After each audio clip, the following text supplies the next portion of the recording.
tal? ¿Cómo están? Bienvenidos a mi canal en esta nueva entrega de la serie Historia del Pensamiento Conservador en Hispanoamérica o también Iberoamérica, porque tenemos la intención de cubrir Brasil. Ya en la primera sesión tuvimos al profesor Eduardo Hernando Nieto presentando el tema del conservadurismo en el Perú. Y en esta ocasión vamos a tratar el conservadurismo, la historia del conservadurismo en Argentina. Y para esta tarea me acompaña hoy el profesor Fernando Romero Merino. Fernando es abogado por la Universidad Nacional de Rosario, profesor superior universitario de la Universidad Católica Argentina. Tiene 25 años de experiencia en el sector educativo en todos sus niveles.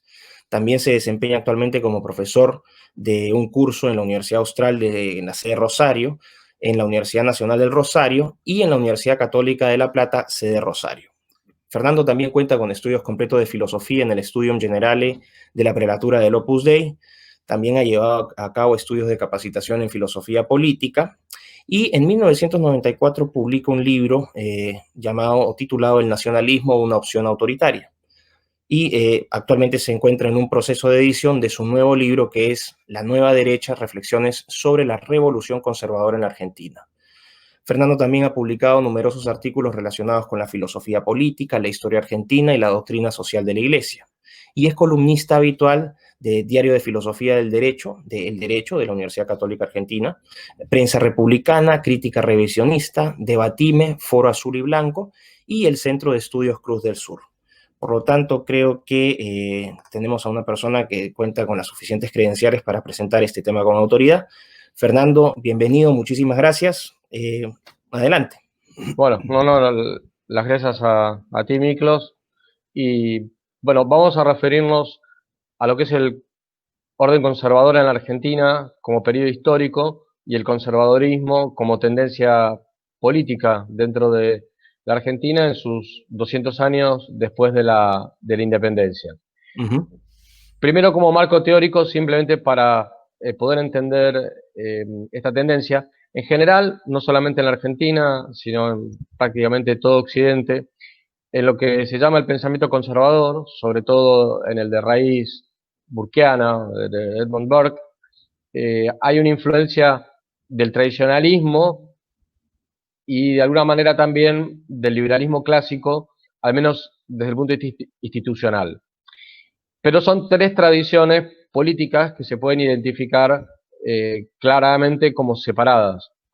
El tradicionalismo es una doctrina política que reivindica los valores y las instituciones de la cristiandad medieval y de la civilización grecolatina y que se ha enfrentado al proceso revolucionario de la modernidad, sobre todo a la Reforma Protestante, a la Revolución Francesa, a la revolución bolchevique y en este momento a lo que se llama el globalismo o el nuevo orden mundial. Hay algunos pensadores muy conocidos, tal vez el de mayor alcance en el mundo hispánico sea don Juan Vázquez de Mella, representante del carlismo, que es la tendencia tradicionalista más antigua que hay en Europa. Pero también en la Argentina, con posterioridad a la Declaración de Autonomía de 1810, hubo una serie de referentes dentro del bando patriota, como el padre Francisco Paula Castañeda, Tomás Manuel de Anchorena y Juan Manuel de Rosas, que estarían más bien identificados con esta corriente. El liberalismo clásico, me refiero en este sentido al liberalismo que viene de la tradición de Hume, de Locke, de Adam Ferguson, de Adam Smith, de los padres fundadores de Estados Unidos, etc. Es una corriente que en cambio pone su acento en la defensa de la libertad individual, teniendo como límites los derechos de terceros y el orden público, y que en ocasiones es culturalmente más conservador y en otros casos es más progresista. Pero se diferencia claramente del liberalismo, si es que se lo puede llamar así, constructivista, galicano, de la Revolución Francesa, ¿sí? Ahí están estos pensadores que mencioné, y en la Argentina quizás el referente más aproximado al liberalismo clásico fue Juan Bautista Alberdi, quien influyera a través de su libro Bases para la sanción de la Constitución Argentina de 1853, que con sus reformas es la que nos rige en este momento. Y el conservadorismo está como un poco a caballo entre estas dos corrientes, tal vez con más anclaje en la defensa de los valores tradicionales y de un núcleo comunitario, o sea, el bien común prima sobre la libertad individual, pero acepta ciertas instituciones del liberalismo clásico, como puede ser la división de poderes, la economía de mercado, el control de constitucionalidad, etcétera, etcétera. Entonces, tanto en el mundo anglosajón como en el mundo hispánico, además de ser una doctrina propia, se ha convertido, sobre todo en los últimos años, como en un espacio común, donde cuando uno habla de movimientos conservadores, hay referentes que son más bien tradicionalistas, otros que son más bien liberal clásicos o paleolibertarios, y otros que se definen estrictamente como conservadores. Edmund Burke, que es digamos, a quien se considera como el fundador de esta corriente, aunque claro, como el mismo Miklos lo ha dicho en alguno de sus videos, el conservadorismo es más una actitud que una doctrina. Pero bueno, ahí podemos ubicar también a John Adams, a Hamilton, en España Alejandro Pidal, a Menéndez y Pelayo, etc. Y en la Argentina, sobre todo en la segunda mitad del siglo XIX, que es cuando rige lo que vamos a ver ahora, que es el llamado orden conservador, a personalidades importantes, todas de alguna manera relacionadas con el catolicismo social, como Facundo Subiría, Félix Frías, José Manuel Estrada, Ernesto Padilla y Carlos Ibarguren. Bueno, hechas estas aclaraciones, el periodo que se conoce en la Argentina como del orden conservador va de 1874 a 1916, que es al cual nos vamos a referir de manera más específica, pero estos sectores que gobernaron durante este periodo volvieron a tener influencia en la política argentina en los gobiernos militares, en los sucesivos gobiernos militares que hubo en mi país entre los años 1930 y 1983, año en que ya las Fuerzas Armadas dejaron de tener una influencia directa sobre la política argentina.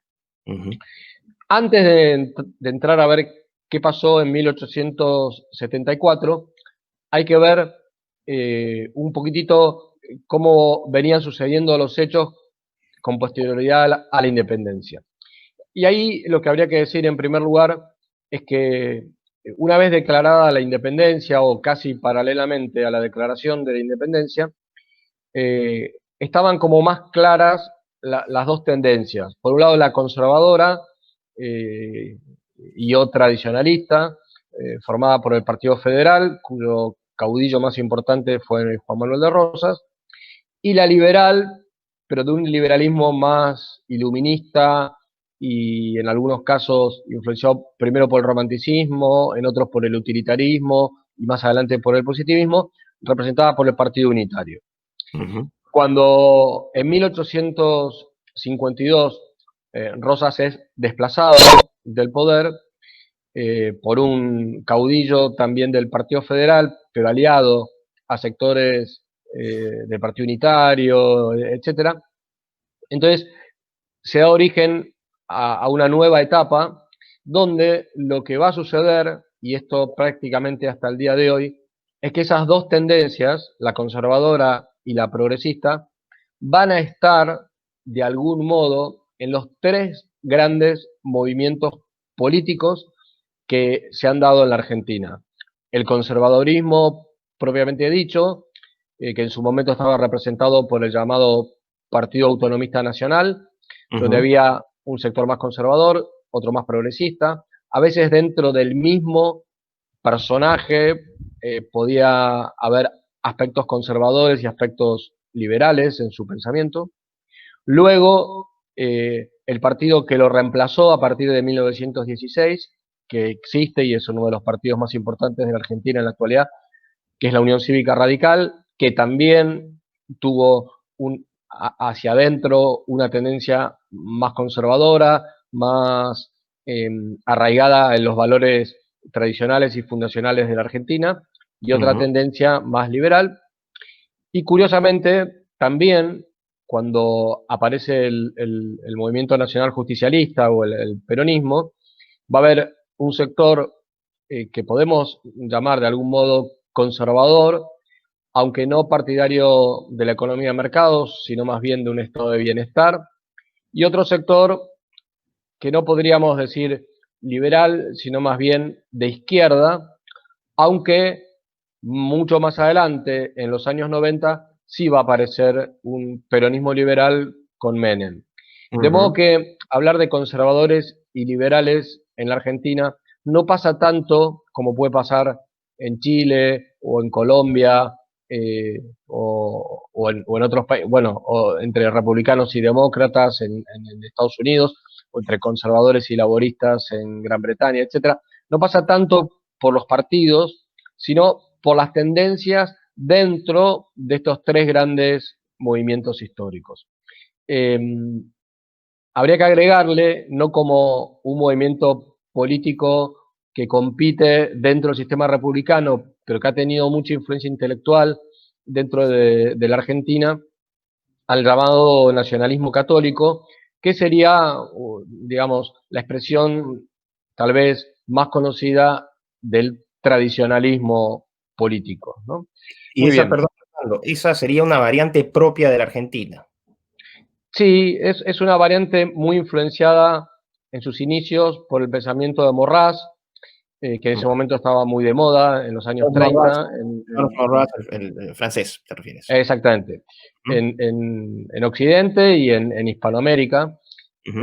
y más en la Argentina, que es un país que además de tener su tradición hispano-criolla, hispano-indiana, también es un país que sobre todo a partir de la segunda mitad del siglo XIX recibió una influencia muy grande de la cultura francesa e inglesa. Ujú. Entonces, digamos, Morras prendió con mucha fuerza aquí, aunque también en otros países, por ejemplo, Luis Alberto Herrera, del Partido Blanco de Uruguay, el Partido Ujú. Nacional, que es el que gobierna actualmente, era discípulo de Morras.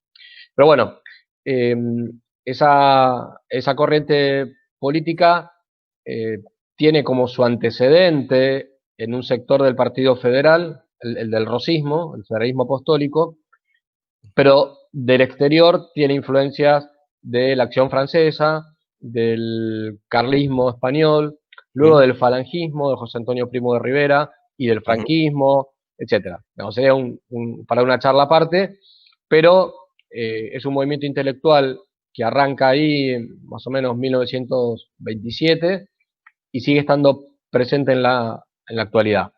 Algunos han preferido mantenerse al margen del sistema político, actuar más en el ámbito de la cultura, porque tienen muchas críticas al sistema democrático moderno, y Ujú. otros, en cambio, se han involucrado dentro de la competencia electoral, por decirlo de alguna manera, algunos al principio dentro de los partidos conservadores, otros cuando aparece el peronismo formando una especie de peronismo de derecha, Ujú. y bueno, y podría nombrar algún que otro movimiento, y también coincidieron con los liberales y los conservadores en los distintos gobiernos militares, ¿sí? Perfecto. Con Ujú. excepción tal vez de la revolución de 1943, donde tuvo más presencia el nacionalismo, no hubo para nada influencia prácticamente del liberalismo, pero tuvo una deriva populista que fue la que dio origen al surgimiento del peronismo, y Ujú. frente al cual ese nacionalismo tradicionalista y católico se dividió.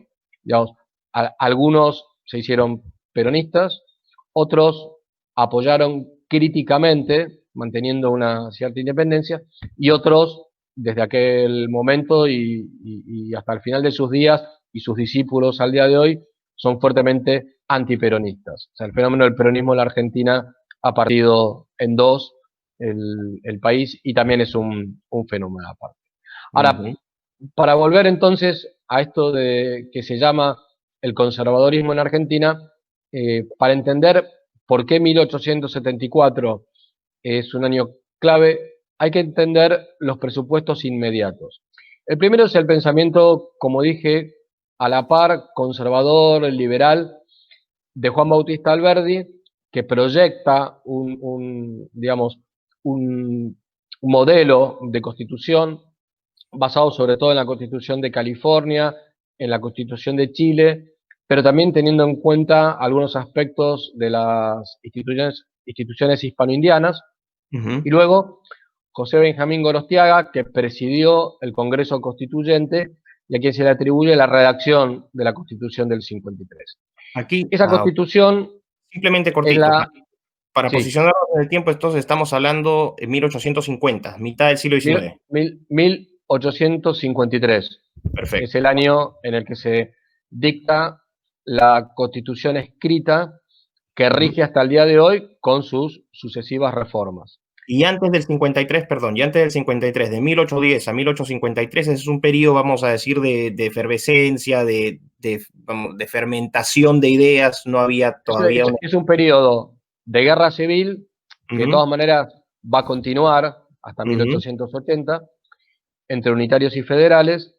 Hay dos constituciones escritas que son rechazadas por las provincias, la de 1819 y la de 1826, y lo que hace Juan Manuel de Rosas, que fue un gobernante autócrata, ujú, no un tirano, en mi opinión, sino un dictador que lo que vino es a poner orden luego de la gran anarquía ujú, que se generó en la Argentina con posterioridad a la independencia, muy apoyado por el general San Martín también. ujú, Eh, Él lo que pensaba, más o menos de modo similar a lo que ha sucedido en Inglaterra, es que en vez de hacer una constitución de laboratorio, como había sido la del 19 y la del 26, y que después es rechazada por las provincias y a las que el pueblo no le da mayor importancia, había que hacer al revés. ujú, Ver lo que se había logrado mantener de las instituciones hispanoindianas, muchas de las cuales habían sido desterradas por la facción liberal y numinista, ujú, que las provincias primero se organizaran a sí mismas e hicieran pactos de unión recíproca, de modo tal que la Confederación Argentina no se fragmentara, como pasó en Hispanoamérica, y luego, a través de esos pactos, más los poderes delegados de las provincias al gobernador de Buenos Aires, ir constituyendo una magistratura central que, además de encargarse de las relaciones exteriores, poco a poco se fue encargando de otras funciones que hoy prácticamente son las que tienen tanto el Poder Ejecutivo como el Poder Legislativo. Es decir, ujú, lo que Rosas hace es una constitución o un orden constitucional más bien empírico, ¿sí? Sería para otra charla, pero en aquel momento la moda era que, más allá de la experiencia británica, es que tenía que haber una constitución escrita. Tal vez claro. a Rosas lo que le faltó fue la picardía de, una vez que había realmente garantizado el orden, había tenido que enfrentarse a dos grandes potencias, a Francia e Inglaterra, y salió victorioso. Tendría que haber puesto por escrito lo que había logrado hacer de hecho. Ujú, Entonces, no lo hizo, y cuando se subleva contra él Urquiza, aliado con los unitarios y otros políticos, una de las banderas es la Constitución escrita, ¿sí? ujú, La realidad finalmente le dio la razón a Rosas, porque a pesar de la Constitución escrita, hasta 1880 siguió habiendo rebeliones en el interior contra lo que se imponía desde Buenos Aires. Es decir, el país no estaba todavía preparado para una constitución escrita.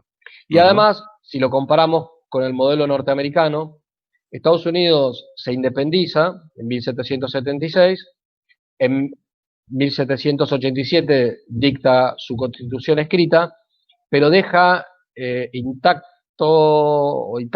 muchas instituciones británicas que de alguna manera le han dado estabilidad a lo largo de estos 200 años.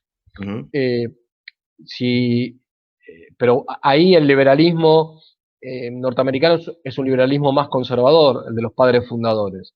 Subsistió el common law, no hubo problemas con la religión, no hubo ningún ataque a una sociedad que era pluriconfesional. El modelo republicano es un modelo que tiene un principio monárquico con el ejecutivo fuerte, en fin. Entonces, no se dieron las condiciones para que se produjera una guerra civil como la que hubo en casi todos los países hispanoamericanos y en este caso en la Argentina. Después la guerra, digamos, entre el norte y el sur tiene causas económicas, políticas, está la cuestión de la esclavitud en el medio, pero no es lo importante. Pero bueno, la realidad es que para ese entonces ya estaban constituidos como país. En el caso de la Argentina, recién en 1853 se firma un acuerdo y digamos, se dicta esta constitución que viene a ser de alguna manera como una especie de acuerdo entre un sector conservador y un sector liberal, porque va a haber algunos elementos de esa constitución que son conservadores en relación a la tradición propia de esta región, por ejemplo, la confesionalidad del Estado, la invocación de Dios en el preámbulo, el régimen republicano, representativo y federal, y el reconocimiento que hay derechos y deberes naturales de la persona que no están sujetos a la decisión de las mayorías, ¿sí?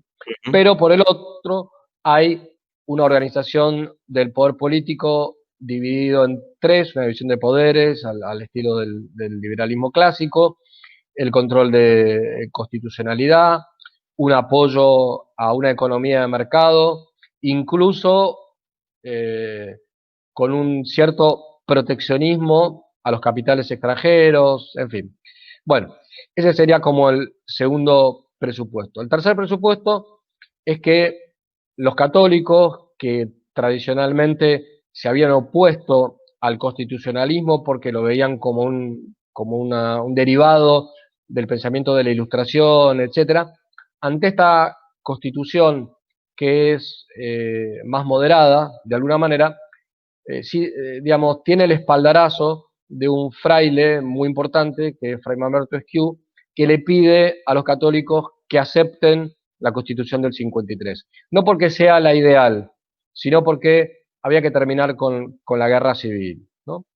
El cuarto precedente es que este líder, este caudillo que lo derroca a Rosas, Urquiza, también era del Partido Federal, con lo cual muchos de los que habían apoyado a Rosas terminan apoyando a Urquiza, más allá de que hubiera estado enemistado con Rosas, porque es lo más conservador que hay frente al sector liberal representado por Mitre o por Sarmiento y otros próceres liberales argentinos.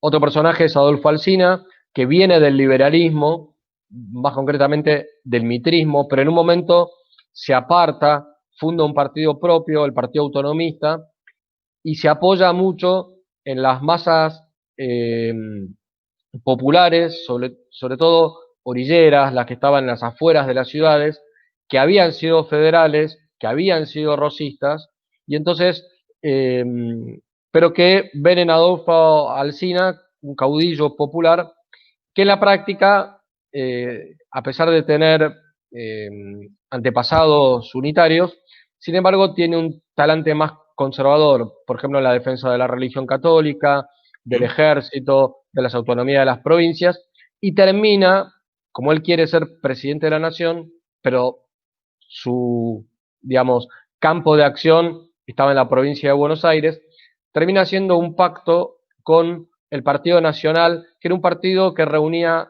a todas las élites de las provincias del interior de la Argentina, que instintivamente eran más conservadoras, ¿sí? Aunque se llamaran liberales. Y ahí se forma el Partido Autonomista Nacional, que es el que luego va a ser llamado en algunas provincias Partido Conservador. Y vamos al último punto. El gran líder de este partido que va a gobernar entre 1874, cuando se forma el Partido Autonomista Nacional, y 1916, cuando asume el radicalismo, es Julio Argentino Roca, que fue presidente durante 2 años, 2 periodos, pero que cuando no gobernó estuvo detrás del poder digitando muchas alianzas, es decir, era el referente de alguna manera de hecho de este partido. Julio Argentino Roca era militar, su padre había pertenecido al Partido Federal, él había combatido contra los liberales en la batalla de Pavón en 1860, pero cuando ve que triunfan los liberales, se pasa de bando, porque evidentemente tenía ambiciones políticas muy importantes, y realiza la definitiva ocupación de la Patagonia durante el primer gobierno del Partido Autonomista Nacional, el de Avellaneda, que va del 74 al 80. Eso le da, digamos, un espaldarazo y una presencia y un prestigio a Roca muy grande, porque se lo ve como un hombre de orden, como un militar, que no tenía las prevenciones contra las provincias o contra lo que había sido el federalismo, que en cambio sí tenían los sectores más iluministas, y entonces pasa a ser de alguna manera como la figura política principal. Lo que sí hay que aclarar, además él era tucumano, es decir, de una de las provincias del noroeste argentino, no era porteño.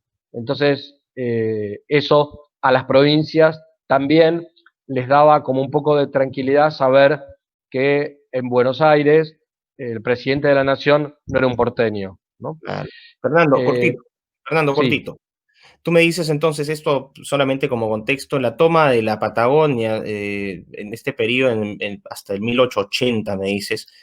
sí, Hay una disputa ahí con Chile. Bueno, los chilenos en la historia de Chile se plantea esa pérdida de la Patagonia como algo, ¿no? Que ocurre a espaldas con la incapacidad de Chile de reaccionar producto de la guerra del Pacífico que sostenía en este caso ya con Perú abiertamente, que se inicia con Bolivia y Chile y que después pasa a ser la guerra de Chile contra Perú, pero sí. ocurre en este periodo de la historia. Es decir, en 1880 ya la Patagonia, que es el territorio sur de Chile, perdón, de Argentina, ya es... ¿cómo es que ocurre eso? ¿Se declara No, sobre... a ver, desde el punto de vista de los títulos jurídicos, la cosa está muy discutida, porque en algunos mapas del periodo hispánico, la Patagonia dependía de Buenos Aires, pero hay otros en los que aparece dependiendo de la Capitanía General de Chile. Okay. Ahora, la primera constitución chilena, si yo no me equivoco, pero en esto quiero ser franco, creo que chilenos y argentinos tenemos que dejar atrás nuestras diferencias y tenemos que estar unidos. De hecho, tengo amigos en Chile con los que hablamos de estos asuntos. En la primera constitución chilena no aparece la Patagonia como parte del territorio de Chile. Pero es verdad, independientemente ahora de quién tuviera la razón, es que Roca aprovecha la guerra de Chile con la Confederación Peruano-Boliviana para ocupar ese territorio. Es decir, respecto de la Patagonia, ya se habían se habían hecho dos campañas para ir avanzando en la ocupación. La primera la hizo el virrey Ceballos en 1776, o sea, casi un siglo antes de Roca, y era el virrey que estaba en Buenos Aires. La segunda, que avanza más todavía, la hace Juan Manuel de Rosas, y la tercera, que termina de ocupar definitivamente todo ese territorio, la hace Julio Argentino Roca. Después Roca, ya siendo presidente de la Nación, firma un tratado de paz y amistad con Chile, donde de alguna manera lo que queda claro es que el principio sería Argentina en el Atlántico, Chile en el Pacífico, ¿no? Me parece que por el momento no interesa ahondar mucho más en esa cuestión para no enemistarme, No, no, no, con mis hermanos chilenos. retomamos. Y exactamente. Pero bueno, a Roca le sucede, digamos, con la campaña al desierto, lo que le sucedió a Julio César con la ocupación de las Galias, de lo que es Francia, ¿no? Ese es el paso del Rubicón. Roca vuelve y tiene, claro, un prestigio enorme como militar, y además eh, gana las elecciones con el Partido Autonomista Nacional, y su programa de gobierno es paz y administración, en lo que todos coincidían dentro de quienes gobernaron la Argentina en esta época, conservadores y liberales, proteccionistas, librecambistas, laicistas y católicos, en fin, ¿no? Todas esas diferencias, es que había que impulsar un gran desarrollo económico, que había que poblar la Argentina. Una de las frases conocidas de Alberdi es gobernar es poblar, por eso se fomentó una gran inmigración, y que había que de alguna manera terminar de formar el Estado Nacional moderno. Julio Argentino Roca, de alguna manera, es el constructor del Estado argentino moderno, con su, no solamente con sus órganos de gobierno, con su constitución, sino con su burocracia centralizada, con el ejército permanente, con la ocupación de esas zonas de conflicto como la Patagonia y el Chaco, la delimitación de las fronteras, la educación pública, etcétera, etcétera, ¿no? Entonces, eso era compartido con matices, pero por casi todos, pero Roca es el que lo logra concretar. Cuando Roca muere, si no me equivoco, en 1914 o 15, ya la Argentina es un Estado nacional moderno con todo lo que eso implica, independientemente de lo que nos pueda parecer positivo o negativo, ¿no? Pero es un Estado como lo eran ya muchos otros estados en Europa. Muy bien. Así los de a inicios del siglo XX, entonces se puede hablar de un Estado argentino ya consolidado, de una Sí, y república. además con un crecimiento económico muy notable. Por eso digo, los precedentes son importantes, porque lo que se decide, también casi consensuado, ahora igual veremos en qué diferían, pero todos estaban de acuerdo en que la Argentina tenía que, desde el punto de vista económico, aprovechar sus ventajas cualitativas, que básicamente estaban en la pampa húmeda. Es decir, Claro. un modelo que se llama aquí agroexportador. O sea, la Argentina exportaba materias primas y importaba productos manufacturados, digamos, ¿no? Entonces, desde el punto de vista del crecimiento económico en términos de PBI, el salto que da la Argentina entre 1874 y 1916 es enorme. O sea, termina entre los 10 primeros países en términos de producción de bienes y servicios y de crecimiento económico. La famosa época de oro, ¿no? Sí, sobre todo para la burguesía industrial, para ciertas familias patricias que eran terratenientes, y que fueron las más beneficiadas por este modelo. Claro, Ahora pero después, ahí sí, hay una diferencia importante en términos históricos, ¿no? Ya notas el caso argentino y cómo esto explica también la unidad, cómo explica el desarrollo económico de Argentina bajo este modelo agroexportador, que como bien señalas, sean liberales, sean conservadores, de sus diferentes tendencias, existía este consenso, la necesidad de convertir a la Argentina en una potencia económica aprovechando la pampa, la riqueza de la pampa. Que no, exactamente. Fíjate que, que no, perdón que no te contigo, interrumpa, dale, dale. eh, la mano derecha durante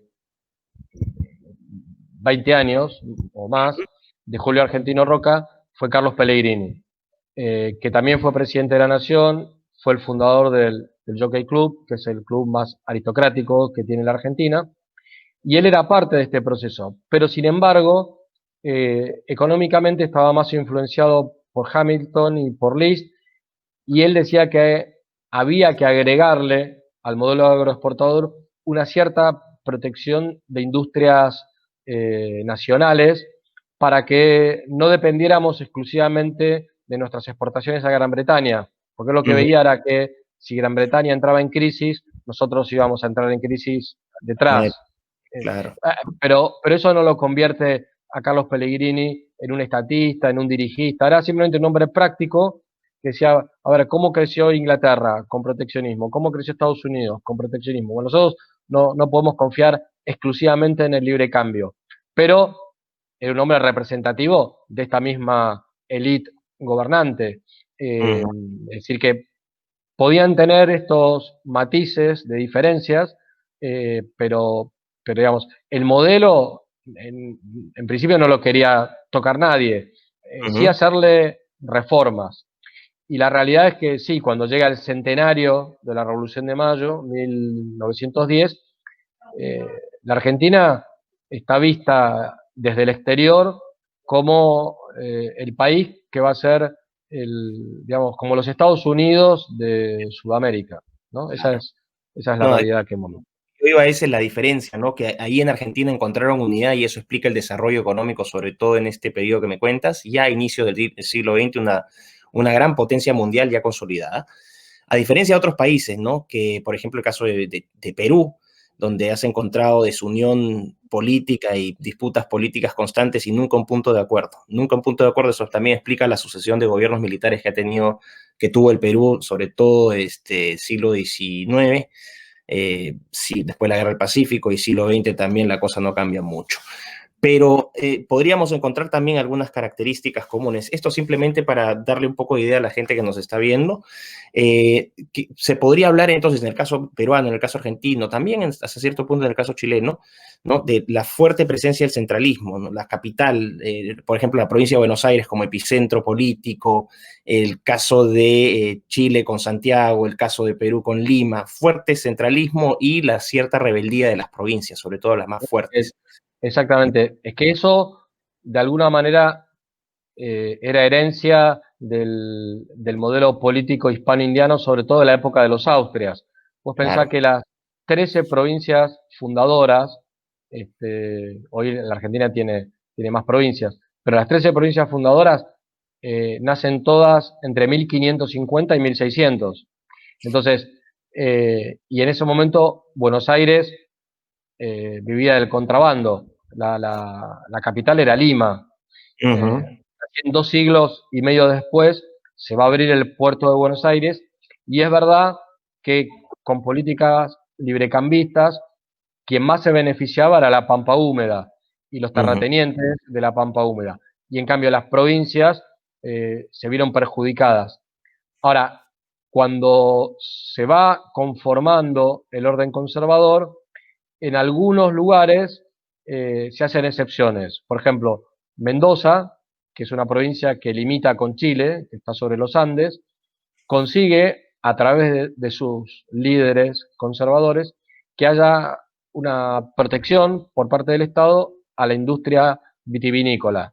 claro. Mendoza es una provincia de muy buenos vinos, a los que les Ujú, guste tomar vino se los recomiendo, pero digamos, eh, no aplicaron, en ese caso, un modelo librecambista absoluto porque no hubieran podido despegar nunca. Y ujú, Tucumán de donde salieron algunos de los presidentes del orden conservador, como Avellaneda o como Roca, logra lo mismo respecto a la industria azucarera. Entonces, si bien había una preponderancia del modelo librecambista, del liberalismo económico, desde el punto de vista digamos, del orden económico interno, sin embargo, el Estado no abandona todo a la ley de la oferta y la demanda. Por ejemplo, todo el trazado ferroviario lo hacen principalmente empresas inglesas, ¿no? A las que curiosamente se les garantizan las ganancias y se les regalaron tierras a un lado y otro de las vías férreas, de lo cual hicieron pingües negocios los ingleses. Pero claro, a ellos no les convenía hacer vías férreas en zonas que no les reportaban beneficios. Bueno, ahí intervino el Estado y, digamos, y construyó líneas de ferrocarril, por ejemplo, en la zona del noroeste, era importante para integrar las economías del interior. Lo digo esto porque, sobre todo, la historiografía populista, haciendo pie en algunos de los defectos del modelo agroexportador, a veces tienden a dar la impresión de que el Estado no hubiera hecho nada, ¿sí? Y eso no es cierto, ¿sí? El mismo Roca era un hombre práctico y se da cuenta que privatizando absolutamente todo, la Argentina no tenía viabilidad. Pero bueno, eso entra dentro de las discusiones que se dieron ad intra, digamos, de este modelo. Pero es verdad que el haber aprovechado la riqueza de la pampa húmeda, sobre todo Buenos Aires, sur de Santa Fe, sur de Córdoba, parte de Entre Ríos, más las industrias protegidas de Mendoza, ¿cómo se dice?, de Tucumán, etcétera, etcétera, hicieron que, sí, la Argentina se convirtiera en un estado moderno. Y Buenos Aires, en una ciudad que, no sé si tú has estado en la Argentina, pero si la recorres, es una ciudad muy, muy europea, digamos, ¿no? En aquella época, lamentablemente, pero bueno, se tiran abajo muchos monumentos históricos que venían de la época hispánica, a diferencia de lo que han conservado en Lima, y se construyen palacetes al estilo francés, ¿no? Bueno, hoy se han restaurado algunos de los edificios de estilo colonial, entre comillas, pero esos palacetes de estilo francés siguen existiendo. Entonces vos caminás por las zonas, digamos, más ricas de la ciudad de Buenos Aires y es muy parecido a como si estuvieras caminando por París o por Madrid o una capital europea, digamos, ¿no? Y eso es herencia en parte de aquellos años y luego de cuando a través del primer golpe militar los conservadores volvieron al poder entre 1930 y 1943.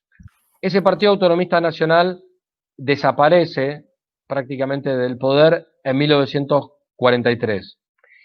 Quedan en la actualidad algunos partidos, el Partido Demócrata de la Ciudad de Buenos Aires, el Partido Demócrata Conservador de la provincia de Buenos Aires, el Partido Demócrata en Mendoza, el Autonomista en Corrientes, etcétera. Es decir, han quedado como facciones, pero no, digamos, después de 1943 se rompió la unidad que había dentro de ese partido. Entonces, hoy por hoy, si tenemos que hablar de referentes conservadores, hay que hacer mención o de liberales de derecha, o de quienes se autoproclaman estrictamente conservadores, o de nacionalistas, pero no de los de línea estatista, sino de los que tienen más confianza en el capitalismo, en la economía de mercado, etcétera, etcétera. Ahora, ese orden conservador que va del 74 a 1916, como te dije, tenía hacia adentro distintas tendencias. Por ejemplo, algunos eran católicos y otros eran laicistas. Cuando se produce el debate por la ley 1420, que quita la religión católica de los colegios en el primer gobierno de Roca, muchos que habían apoyado a Roca, obviamente pasan a la oposición. ¿Sí? Claro. José Manuel Estrada, Miguel Navarro Viola, bueno, en fin, todo un movimiento católico social muy importante. Incluso se rompen las relaciones con Roma durante 20 años. Luego viene la ley de matrimonio civil, otro conflicto con la Iglesia, o la ley de registro civil, la influencia del positivismo. Entonces, algunos van a pasar a la oposición. Otros van a seguir dentro del Partido Autonomista Nacional, pero representando de alguna manera una facción más católica. Entonces, por ejemplo, Luis Sáenz Peña, que fue presidente de la Nación, y su hijo, Roque Sáenz Peña, Luis era católico practicante, y Roque no, pero era respetuoso de la religión católica. Y su mano derecha, que fue quien estableció la ley de sufragio universal, era un católico practicante, etcétera, ¿no? Cuando se produce el proyecto de ley de divorcio, 1904, segundo gobierno de Roca, casi toda la mayoría parlamentaria estaba a favor de que se permitiera el divorcio vincular, que se modificara el Código Civil, y un dirigente conservador de la provincia de Tucumán da un discurso hablando sobre la importancia de la familia y la familia en relación a la nación, que termina convenciendo a muchos partidarios de la ley de divorcio a darse vuelta y a votar en contra, y esa ley no sale. Y Roca, que ya estaba un poco de vuelta de sus peleas con la Iglesia, lo manda a llamar, eran provincianos, ¿sí?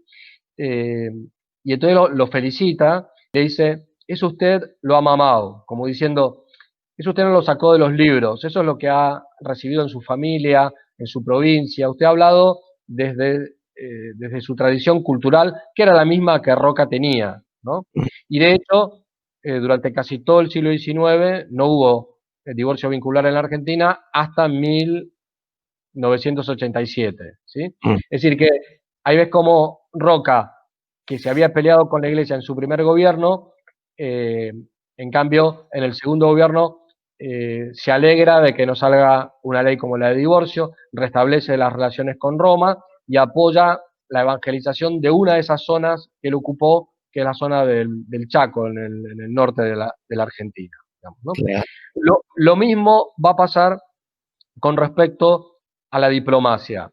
Va a haber ministros de Relaciones Exteriores muy defensores de la integridad territorial de la Argentina, sobre todo, efectivamente, frente a Chile, Brasil y Gran Bretaña, entre los cuales está Bernardo de Irigoyen, Estanislao Ceballos, los Quesada, y otros, en cambio, más de tendencia pacifista, de ceder con tal de salvaguardar la paz dentro de la Argentina. Ahí está Montes de Oca, Joaquín B. González, Quirno Costa, etcétera, etcétera. Es decir, no se puede hablar de que toda la diplomacia, como dice cierta literatura populista, del orden conservador fue entreguista o pro británica o lo que fuere. Pero es verdad que hubo un sector que sí y otro sector que no. Ya te mencioné la cuestión de los que eran más proteccionistas y librecambistas, así que no voy a abundar en esa cuestión. Respecto de la cultura, se produce al principio en el sector más liberal, si se quiere, como un rechazo de todo lo hispánico, lo criollo, lo indígena. Ahí hay figuras importantes como el primer Alberdi, porque después Alberdi va de alguna manera a recapacitar sobre esto y va a reivindicar parte de la tradición hispano-criolla, pero Sarmiento tenía un desprecio por los campesinos, por los gauchos, como les decimos acá, y por los indios, que raya en el racismo, digamos, ¿no? Lo mismo Mitre, o Torcuato de Alvear, que fue el que convirtió a Buenos Aires en una ciudad europea, pero es el responsable de haber tirado un montón de edificios de estilo colonial, ¿no? Bueno, pero frente a ellos tenemos a José Hernández, el autor de la obra literaria más importante de la Argentina, que es el Martín Fierro, o su hermano, Rafael Hernández, eh, o Joaquín B. González, que fue ministro de Roca, que en cambio defendían la tradición cultural criolla, hispánica, incluso Joaquín B. González, que era masón, cuando escribe su libro Mis montañas, habla con mucho respeto de la tradición religiosa católica que había en La Rioja, que era su provincia de origen. Es decir, había criollistas y otros que eran más europeizantes, y estaban dentro del mismo partido, ¿no? Desde el punto de vista del derecho civil, el Código Civil, fíjate aquí, ¿no? Se dejan de lado la recopilación de leyes españolas, la novísima recopilación sobre todo, y entra toda la influencia de la codificación. Esto es muy de influencia francesa, pero el Código Civil tiene una impronta en materia de derecho civil propiamente dicho, dejando de lado la parte de derecho de familia y de sucesiones individualista. Y lo mismo pasa con el Código de Comercio. Entonces, por ejemplo, no había nada parecido a lo que hoy llamaríamos convenciones colectivas de trabajo. El contrato de trabajo era una alocación de servicios. Entonces, eso, en medio del desarrollo económico que se produce en la Argentina y de las, si se quiere, primeros surgimientos de protesta social, porque realmente en muchos casos obreros y campesinos estaban siendo explotados, hace que dentro de este mismo partido haya quienes promuevan una visión no socialista, sino solidarista del derecho civil y de la política económica, y otros, en cambio, mantienen más la idea de que esos sectores van a ser favorecidos cuando el país siga creciendo. Pero, por ejemplo, Joaquín de González, en el segundo gobierno de Roca, manda a hacer un estudio a través de un catalán, Vialet Macé, de cuáles eran las condiciones de trabajo de los obreros en las fábricas y de los campesinos en los obrajes, en los yerbatales, en los ingenios azucareros, y la verdad es que el informe es bastante crudo, o sea, muestra cómo, al no haber una legislación protectora de la parte más débil en las relaciones, hay realmente situaciones de semiesclavitud o de reducción a la servidumbre prácticamente. Fruto de eso, se proyecta un código de trabajo que finalmente no es aprobado por el Congreso de la Nación, pero es un proyecto que presenta Roca, y que tal vez, esto es hacer historia contrafáctica, ¿no?, con todos los inconvenientes que tiene, pero probablemente si ese código hubiera sido aprobado, tal vez el peronismo no hubiera aparecido nunca en la Argentina. Pero en ese momento, la verdad es que el modelo agroexportador tenía dos talones de Aquiles. Uno es que beneficiaba mayoritariamente a las provincias de la Pampa húmeda y a las que tenían ese cierto proteccionismo industrial. Pero muchas Fernando, provincias, sí. cortito, cuando hablas de pampa húmeda, me imagino que la Buenos contraparte... Aires, Buenos Aires, sur de Santa Fe, sur de Córdoba y Entre Ríos. Es decir, el Y litoral de la Argentina. La pampa húmeda básicamente es eso, son tierras fértiles donde se cultiva trigo, maíz, lino, donde además hay un gran desarrollo agrícola-ganadero. perfecto. Y como bueno, son tierras que ya están pacificadas porque ya no hay malones indígenas, porque se acabó la guerra civil. Entonces, bueno, permite un gran desarrollo económico. Pero volviendo a la cuestión de la protección a obreros y campesinos, bueno, ya te digo, también había diferencias. Y después, respecto a la visión de la historia, Vicente Fidel López, Mitre, Sarmiento, escriben una historia de lo que había sido la Argentina, donde prácticamente antes de 1810 todo había sido barbarie. Es decir, todo lo hispánico se veía como negativo. Y de Ujú, 1810 en adelante, los héroes eran los próceres del liberalismo, Mariano Moreno, Bernardino Rivadavia, etcétera, etcétera, y los caudillos federales, y sobre todo Juan Manuel de Rosas, había sido un tirano. Entonces, ujú, se escribe una historia en función del modelo político que ellos defendían. Pero dentro de ese mismo partido hay quienes empiezan a revisar la historia y se dan cuenta que la realidad fue mucho más compleja. Entonces empiezan algunos a reivindicar el periodo hispánico, a combatir la leyenda negra, ujú, algunos a reivindicar la figura de Juan Manuel de Rosas, eh, como por ejemplo Carlos Ibarguren, que fue, fue secretario en la época de Roca, fue ministro en la época de Roca y Sáenz Peña, o sea, muy ligado al régimen conservador, pero es uno de los primeros que escribe una vida de Juan Manuel de Rosas en defensa de alguien del quien estaba prohibido hablar. Es decir, ujú, había una vez que a Rosas lo quitan del poder, Rosas se va al exilio y muere en Inglaterra. Y acá ujú, era el tirano, ¿no? Bueno, eso va a haber una revisión de la historia.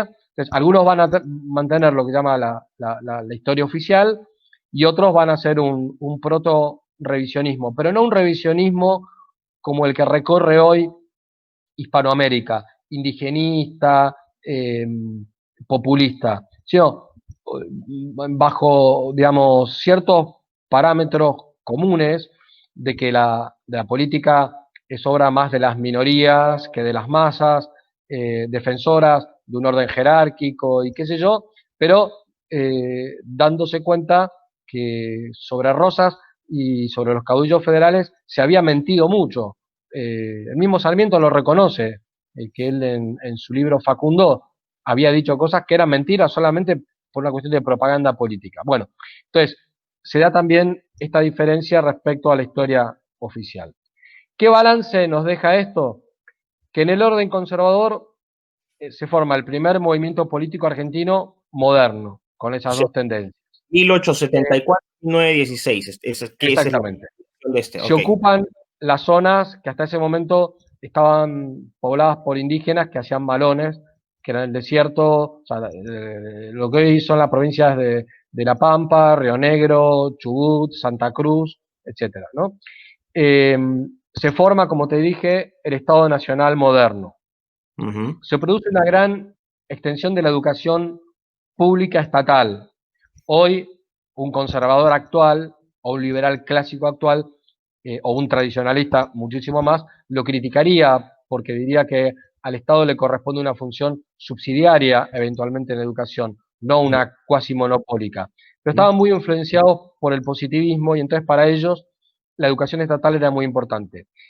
Podríamos hacer muchas críticas, o yo las podría hacer, desde el haber quitado la enseñanza religiosa hasta el haber despreciado la cultura tradicional que tenía la población analfabeta, pero que bueno, tenían, digamos, por ejemplo, todo el cancionero anónimo era muy rico. Todo eso fue muy despreciado. Pero hay que reconocer que una población que en 1869 tenía un 77% de analfabetos, en 1914 desciende a un 33%.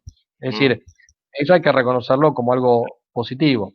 ujú, Se genera una gran cultura del trabajo y del ahorro, no solo entre los argentinos nativos, sino que los inmigrantes que vienen, en esto Alberdi, Sarmiento, Mitre, ellos querían traer población anglosajona. En ese sentido, la verdad es que se apartaban de parámetros conservadores o liberal clásicos, porque es una especie de constructivismo social, de ingeniería social. Es decir, claro, la población criolla, indígena o mestiza no sirve ya, digamos, para un régimen capitalista, hay que traer población anglosajona o alemana. Pero la ya, realidad es que lo creo que que vienen son más españoles, italianos, que son primos hermanos, y otras minorías que no son mayoritariamente anglosajonas, salvo los irlandeses.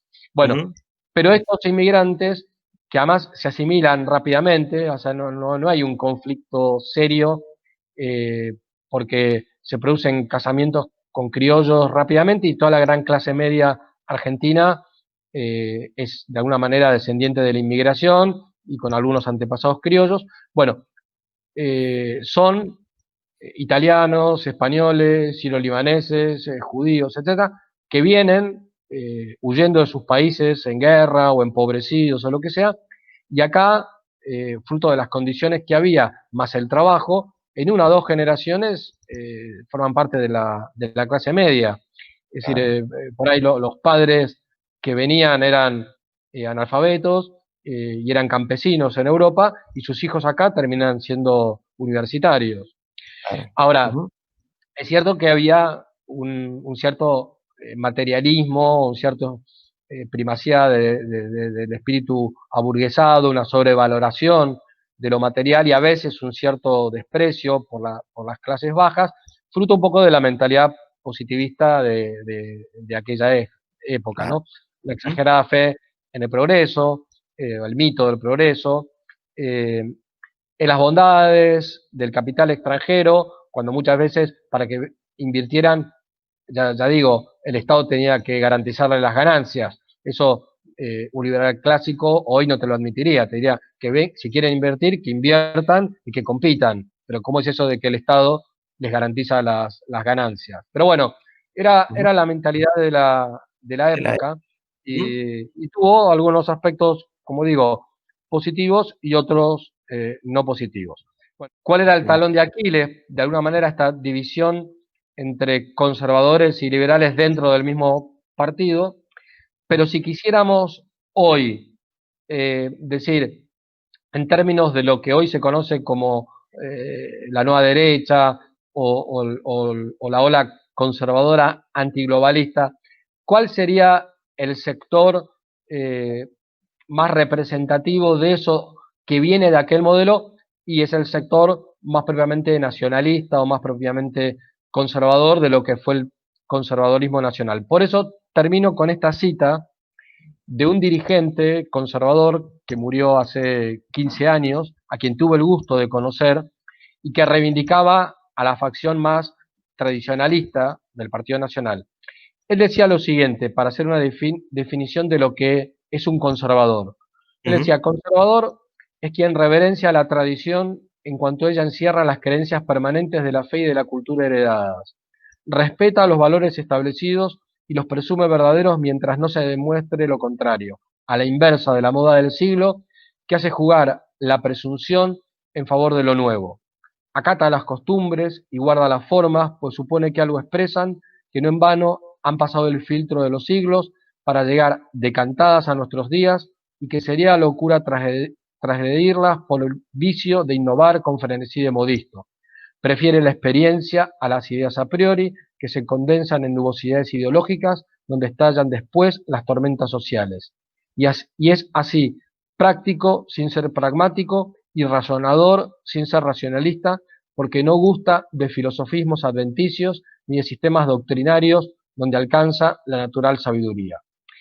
Esto hoy en Argentina se está de alguna manera expresando en lo que yo llamo la nueva derecha argentina, donde hay sectores que vienen del conservadorismo más tradicional o más nacionalista, del tradicionalismo, de los paleolibertarios, de los liberales culturalmente conservadores y hasta de un sector del peronismo más de derecha, eso que en otros países se llama la ola conservadora antiglobalista o la nueva derecha, también se está dando en la Argentina. Bueno, ujú.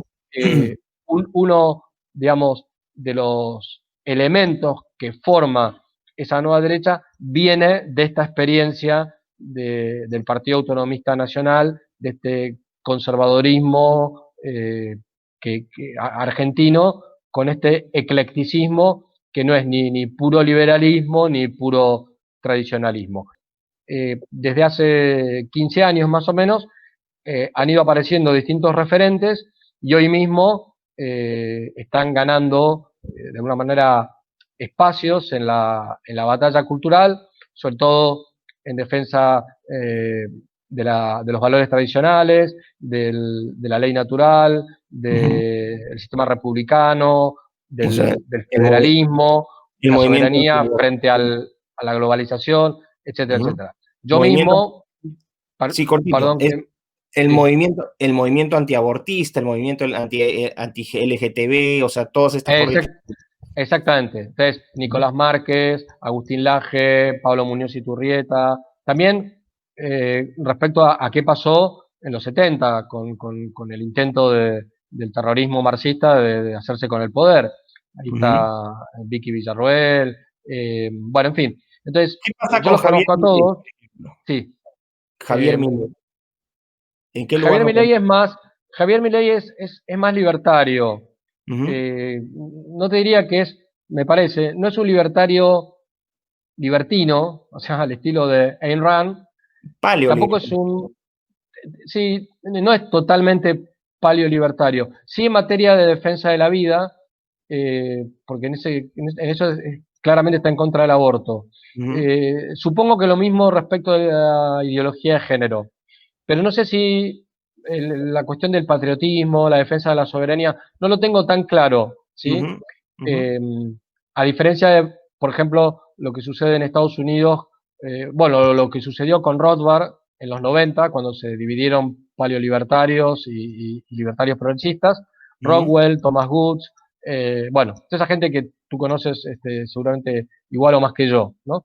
Eso no sé si Javier Milei está tan Al tanto enrolado, de- tal vez sí, pero en cambio los otros que te nombré, sí, de alguna manera, eh, digamos, están dentro de esta nueva derecha. Yo Ujú. lo que hice, me hago un poquito de propaganda, es No, abrir un adelante. portal que se llama Nueva Ujú. Derecha Argentina para tratar de hacerme eco de lo que ellos están diciendo desde sus respectivos sitios de internet o lugares que visitan y dan conferencias, además de hacer yo los aportes desde la visión que tengo escribiendo editoriales o artículos, pero con la idea de darle cohesión en un discurso donde haya como un mínimo común denominador, porque es evidente que hay cosas que nos diferencian, pero hay cosas en las que estamos unidos. Ujú. Y entonces, reforzar todo aquello en lo que estamos unidos para hacer frente al progresismo y al globalismo en general. Así que Ujú. bueno, en eso estamos. Después hay, tal vez, de los partidos políticos, el más identificado con esto sería el partido NOS de Gómez Ujú. Centurión, pero bueno, todavía está en etapa de formación, aunque compitió en un frente el año pasado Ujú. y logró una buena cantidad de votos, más de lo esperado. Pero Ujú. bueno, lo de la pandemia ha Claro. puesto un poco entre paréntesis todo el proceso de adhesiones, afiliaciones y demás. Pero Ujú. bueno, se está generando una derecha alternativa, una Ujú. nueva derecha en la Argentina, así que bueno, yo Vamos estoy a ver. metido en eso junto con otros que ya lo vienen trabajando desde hace varios Claro. años. Vamos a ver entonces. Bueno, oye, Fernando, ha sido muy interesante, muy detallada, muy o sea, la forma como lo has enfocado, ¿no? Y sobre todo este énfasis en este periodo del orden conservador entre Muy bien, 1874 y 1916, que nos da las bases o las raíces para entender de alguna manera qué es lo que está sucediendo en Argentina ahora también, ¿no? O sea, de alguna manera la historia siempre sigue estando presente con nosotros, ¿no? El pasado exactamente, moldea lo que somos hoy. Así que exactamente. bueno, nada, darte las gracias por esta exposición tan amplia, tan interesante, tan bien informada. Y bueno, invitar a los amigos también que vean la página web que tú has creado, que voy a incluir en la descripción de este video para que puedan visitarla. Buenísimo, Y muchísimas te gracias. tendré pues en cuenta para cualquier otra exposición sobre estos temas. Siempre tienes acá tu casa, así que mil gracias. Bueno, muchísimas gracias.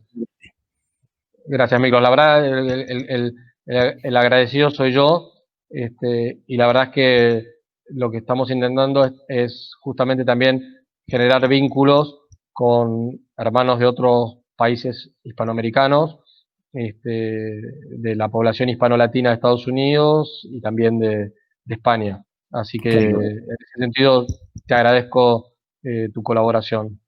No, gracias a ti, Fernando. Y bueno, a tus órdenes, ya estamos en Muy contacto. bien. Bueno, un fuerte abrazo. Chao, gracias.